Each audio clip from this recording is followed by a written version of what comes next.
สบายดียามเสาร์เนาะอีกก็8-9 โมงแหละถือว่ายามเสาร์อยู่สบายดีมินฮักเว้นเพลงทั่วประเทศเนาะแล้วก็ขอบมุกขอบใจนำFC หลายๆเด้อที่ว่ากำลังติดตามปัจจุบันนี้แล้วก็ขอให้อยู่ดีไม่แห้งเนาะสุขมานร่ำรวยวันที่20ปลายข้าเองก็สิไปอัดเพลงใหม่เนาะซิงเกิลใหม่ฝากในเด้อจะไหนก็ได้เพราะว่า4-5 ค่ำนี่ก็เกียมสิไปงานเขาติดต่อมาเนาะจะได้ก็ขอบมุกขอบใจนำ FC สาว FC มันนี่กำลังย่างเมื่อบ้านนี่ก็คือเทียงให้เทียงหน้าเขาด้นแต่บ่ได้มาถ่ายคลิปนี่ก็ได้บางคนก็สิว่าโอ้ยเป็นจังได๋เนาะบ่เพิ่นบิดมีซอยหมอยเพราะว่าเฮาก็ค่าเวียกแน่เนาะก็บ่ได้ถ่ายคลิปมันล่มหลายพี่น้องเอ้ยเขตสารวันฮะเขตสารวันเฮาก็ดีล่มหลาย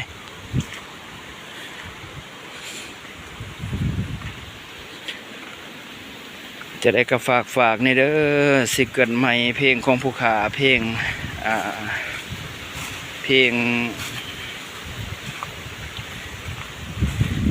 หักสาวเก่งตานให้เนาะเป็นสไตล์ลำเพลิน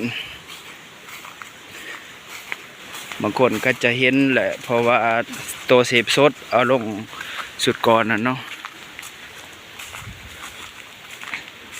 นี่มันก็อยากสั่นแน่เพราะว่าเฮาบ่ได้มีไม้กันสั่นหรือว่าไม้เซลฟี่อาศัยย่างถือเอาเนาะย่างเขาเมื่อบ้านนี่ก็สวนมันเขา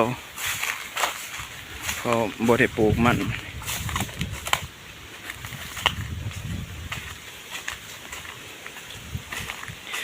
เมื่อยามวิกฤตชีวิตเฮาต้องเปลี่ยนผันคำสั่งของทางกันปิดห้านอาหารบันเทิงทุกแห่งตัวห้องไปบางอย่างก็คือเพลงจันหน่อยไม่ได้โซ่เพิ่นเนาะ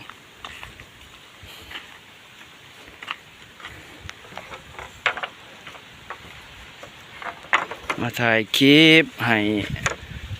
สาว FC เฮาได้เบิ่งที่เลือดร้อนคือกรรมกรขายแห้งจำใจจากไปแล้วคำแพงบ่ได้ใครแห้งเอาใส่มากินโควิด-19ได้ยินจนคำหัวฟองสงสารพ่อแม่พี่น้องบ่ได้เกี่ยวข้องมุนมองชีวิตอาเซียยุโรปนี่ก็คือสวนมันเขาเนาะสวนมันเขายังบ่ทันกล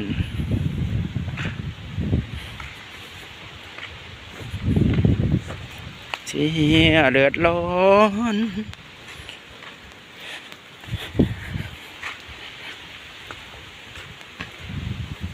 เพื่อสิฮอดบ้านฮอดเมืองพี่น้องเอ้ยแสนลำบากรถกะบ่มีแน่เนาะคอยย่างไปจังสิดะ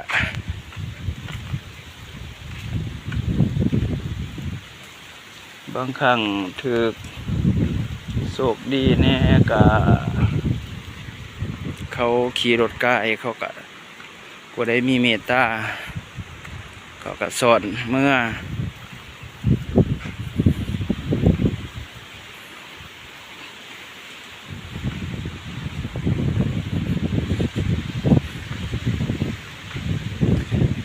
เอา